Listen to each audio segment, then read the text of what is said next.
At the end of this lesson, we are going to learn how to manipulate date in JavaScript by leveraging on a package called Moment.JS. And also we would learn how to execute all this code without necessarily creating or going into our browser to see it. So let's get started by creating a folder on our desktop, any folder at all. I'll just call mine CodeMore, and I will navigate into CodeMore, and I will do npm init.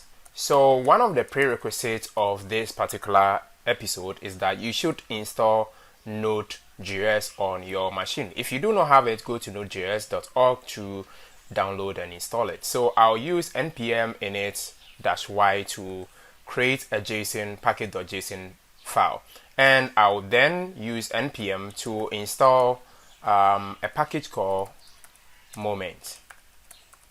So Moment.js would help us to easily manipulate date in our application. Okay, so now I would open my folder in Visual Studio Code, and I'll create a new file. And this file I'm going to create a file, and the file is going to be called what should I call it? So I'll start from here and I'll call it index.js.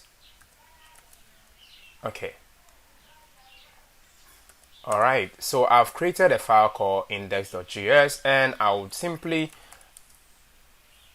bring in my node model that I installed called Moment. Okay, so npm has installed node model called Moment, so I'll just say const moment, and I'll require the package called Moment.js. Okay, so by doing this, I would simply create a function, and this function is going to call determine end date. So what we are going to do here is to create a function that takes a start date, maybe specified by the user, and also the go period, how long this particular period is going to run for. So usually what we would do is I would just console.log, and I would say that come on, and I would save my work. Then I'll make sure to call this particular function, and in calling the function I would pass 2020 of 04 of 25th, that is my birthday, and I would pass that I want to add 6 months to my birthday. Okay, alright, so I would save this work, and just to go into my terminal and then run this particular JavaScript code with the help of Node. So I'll say node index.js.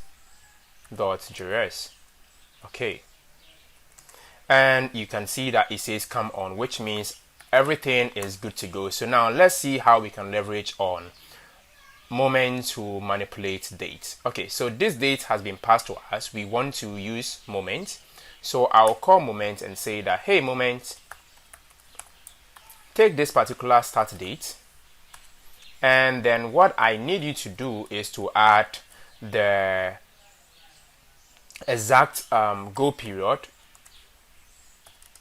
which is the month. So here you can see that we have months, so I will say months. Okay, so month has been added, and we will save this to be the end date. Alright, so with this in mind, we can then grab this, and then we would console.log that rather. Okay, so let's save our work and see what we will be missing. Okay, so you can see that Moment has actually added 6 months to our original date. So let's go ahead and then convert this into a date format that looks like this. Okay, so to do that, I'll just say .format, I'll chain it, and I would say that the format that I want is actually supposed to be year, 4 digits, and then the month, which is mm, and then I want the day, which is dd, and I would save my work. And once I save my work, I can then output this again and see in my command line that yes, it has added 6 months to my date. Similarly, I can just say that, hey, actually this, I mean, it was just days, okay? And once I say days, let's go see what happens is that it will just add, 6 days to 25th, and then that gives us May. So this is how simple it is to manipulate, date in JavaScript with the help of Moment.JS. I hope you learned something along. And this particular function that I just wrote was just to determine the end date for transaction that is supposed to be recurring. And see you in my next episode.